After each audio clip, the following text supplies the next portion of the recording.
이거는 한글 음성을 자막으로 추출한 결과고요. 상당히 잘 받아 써져 있습니다. 제가 지금 5개 이상의 음성을 추출했는데요. 거의 잘 받아 써져서 문제는 없었습니다. 하지만 문제는 타이밍과 어순이었고요. 25메가 용량 제한과 프롬프트는 영어로 하셔야 됩니다. 안녕하세요, 김병호입니다. 이번 시간에는 챗GPT 음성을 텍스트로 변화하는 API에 대해서 한번 알아보겠습니다. 해당 API도 사용법은 간단합니다. 용량 제한은 25메가이고요. 25메가가 넘어가면 파일을 잘라서 번역해야 되는데요. 끊기는 구간의 번역 처리가 문제입니다. 문장을 끊는 게 아니라 용량으로 끊는다는 게 문제인데요. 바로 25메가를 끊게 되면 일반적으로 문장이 중간에 잘리겠죠. 이렇게 잘린 문장이 매끄럽게 번역이 진행되느냐가 문제인 것 같습니다. 처리 알고리즘은 생각나는 게 몇 개 있는데요. 일단 시간 관계상 현재는 그냥 문제상을 알고 넘어가는 것으로 했고요. 결과 또한 먼저 보고 판단해야 될 것 같습니다. 그럼 일단은 먼저 API를 보시면요. 트랜스크립션이라는 API를 사용할 거고요. 모델은 하나밖에 없습니다. Whisper1밖에 없고요. 랭귀지는 iOS 639-1 코드로 주시면 됩니다. 보통은 랭귀지는 2자릿수를 많이 사용을 하긴 하죠. 프롬프트를 제가 한글로 했었을 때는 잘 안 먹습니다. 영어로 주는 게 좋고요. 일스모스 포맷은 텍스트나 이거는 음성 그거죠. 이런 식으로 하고요. 템퍼러처 같은 경우에는요, 랜덤성인데요. 높을수록 랜덤성이 많습니다.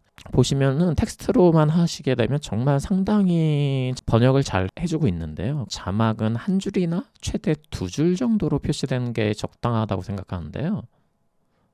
추출한 결과는 3줄 이상 표시될 경우가 많습니다.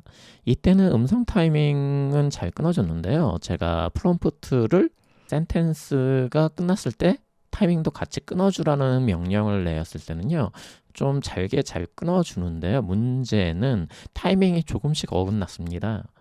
그래서 문장의 타이밍을 계속 조정을 해줘야 됐는데요. 그리고 1920-1080 화면에서 이런 식으로 출력되는 게 아니라 끊어져서 출력되는 게 좀 더 보기가 좋잖아요. 이런 식으로 최적화해서 문장을 줄반끈까지 신경 쓰게 되면 이거는 사람이 계속 해줘야 되는 일입니다. 결국 현재로서는 어느 정도 사람이 신경 써서 자막을 파인튜닝을 해야 만족스러운 결과가 나오는 것 같은데요. 음성을 텍스트로 전하는 것은 사람이 그냥 받아 쓴다면 시간이 엄청나게 소요되는 작업이거든요. 챗GPT API를 사용해서 정말 이 시간을 단축을 하고 상당히 만족할 만한 퀄리티로 빠른 시간 내에 텍스트로 전환하는 것은 이것 자체가 상당히 큰 변화인 것 같습니다. 이게 좀 만족스러운 부분이었던 것 같고요. 자막에 대한 상세 디테일을 기대한다면 아직까지는 해당 결과를 바로 적용하기는 쉽지는 않고요. 어느 정도는 사람이 개입을 해야 기대할 만한 퀄리티가 나왔습니다.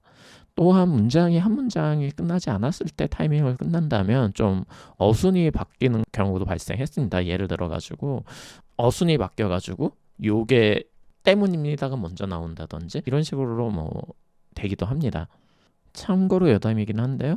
현재는 노드의 오픈AI 타입스크립트의 정의가 좀 잘못되어 있습니다. 그래가지고 이게 애니로 제가 했었는데 이렇게 한 이유가요. 현재는 이게 원래는 타입스크립트 텍스트로 이렇게 타입스크립트로 정해져 있는데요. 여기는 undefined로 현재 되어 있고요.